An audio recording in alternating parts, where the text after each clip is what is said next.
America వెళ్తున్న విద్యార్థులకి check పెట్టే మరొక అడుగు పడుతోంది.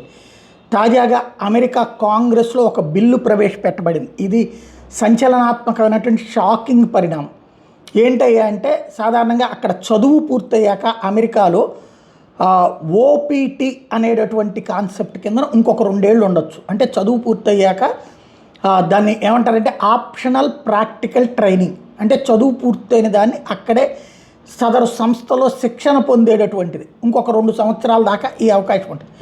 ఆ లోపుగా వీళ్ళు ఉద్యోగాలు సంపాదించుకుంటారు. ఈ ట్రైనింగ్ టైంలో వాళ్ళ దగ్గర నుంచి స్టైఫండ్ ఇట్లాంటి డబ్బులు ఉంటాయి.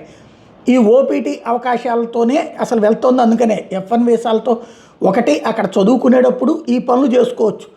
షాపుల్లో పనిచేయడమా, సూపర్ బజార్లో పనిచేయడమా, టాయిలెట్లకు సంబంధించిన పని చేయడమా, లేకపోతే పెట్రోల్ బంకుల్లో పనిచేయడమా, గ్యాస్ స్టేషన్లో పనిచేయడమా, ఇట్లాంటిది ఒకవైపు.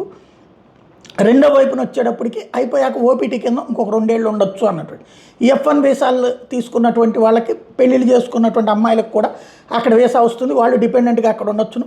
నిదానంగా నడుస్తుంది. ఇప్పుడు బయట వాళ్ళని తొక్కేసేటటువంటి కార్యక్రమంలో సీరియస్గా ఉన్నటువంటి టీము ఇప్పుడు అక్కడ ఉన్నటువంటి కాంగ్రెస్లో కొత్త లెజిస్లేషన్ టార్గెట్ చేశారు. దీంతో 3 లక్షల మంది ఇండియన్ విద్యార్థులు షాకు గురవుతున్నారు. వీళ్ళు చదువు పూర్తయ్యాక ఓపీటీ లేదు అక్కడ అంటే దారుణమైన పరిస్థితి అవుతుంది.